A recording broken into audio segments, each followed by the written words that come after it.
and gentlemen, please give a huge welcome to John Muirhead.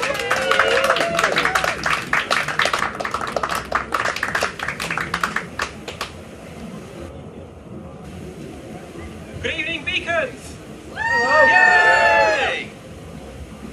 Time flies like an arrow, and fruit flies like a banana. Tonight, I'm going to talk about time, and not about fruit. You might have heard the saying, time is a slut. Well, for the first time ever, my slide has been censored by the Bettakultcha police. My slide showing you time is a slut was apparently not suitable for this audience. But tonight, I'm going to take you on a whistle-stop tour through time and cultures around the world. Because believe it or not, time is dependent on culture. We have a different view in Britain as to other countries. And have you ever stopped to think, all those people rushing around you, what are they doing? Take America, first of all, a very rigid view of time.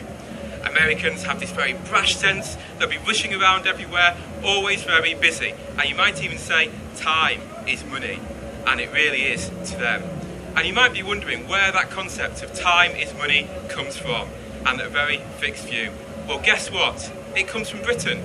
And really the first sense of that was from the railways. But first of all, linear. It's a linear sense from past. So first of all, Americans think about things in the past, then they move on to the present, then the future. Very, very much like a railway. What a surprise, because that's where the sense comes from the British Railways. Henry Booth, when the Liverpool and Manchester Railway was set up, decided, let's have the same time across the whole of the railway. And not just that, we'll have a timetable. And that timetable will show what will happen when. This moved on to the Greenwich Meridian being the centre of the world time, accepted by every single country, except the French, for some mysterious reason, who didn't like us. I wonder why. And this then developed onto the Germans, the Swiss, who had very controlled and precise sections of time, and even now are renowned for their clocks and their railways that run by them. But that's not true all around Europe. Take the Spanish and the Italians, they have siestas in the middle of the day, lots of breaks. I love that idea because I love sleep, and that would be really good for me. So why does it vary across Europe? Well, the German sense of time is very rigid and fixed. Here are our blocks, this is what we'll do, and then we'll go home on time. The Spanish, the Italians, they have this other sense, well, if it takes a little bit longer, why does it matter? We'll enjoy it anyway, and we'll enjoy that time. But let's take a look at some Oriental concepts of time. The Japanese have this great idea of pass the parcel. Time unwraps and unfolds in front of you. And not just that, as it unwraps and unfolds, you get lots of festivals, lots of events, lots of celebrations of time. And that's absolutely fantastic because we get this sense of things moving on, of repeating themselves, and let's celebrate what is so good at the moment. The Chinese businessmen particularly, have a very different sense. They put importance on time. If you're important, they'll spend time with you.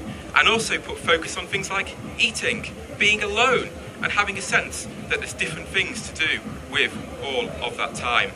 And the Chinese also have a saying that says, time is like a wander around a pool of water. It's like you're pontificating, you're reflecting back on what's happening. And all of this is really just one big revolution of time. Time goes round and round, like you might have the 12-yearly cycle of Chinese New Year. There's all sorts of cycles within Oriental time that you might be able to think of, and things do come back around. Madagascans, very much more interesting.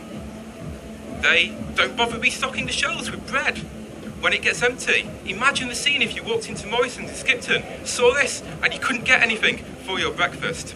Well, they think that all of the past is behind them. All of the future and the present is in front. So they can't see what's happened in the past. They can't see the shelves are empty. It's all about what might be out there, the possibilities within the future.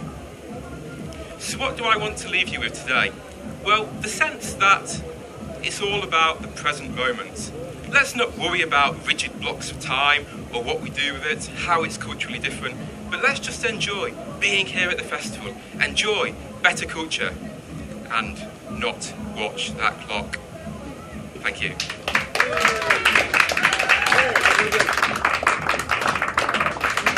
From Muirhead, ladies and gentlemen.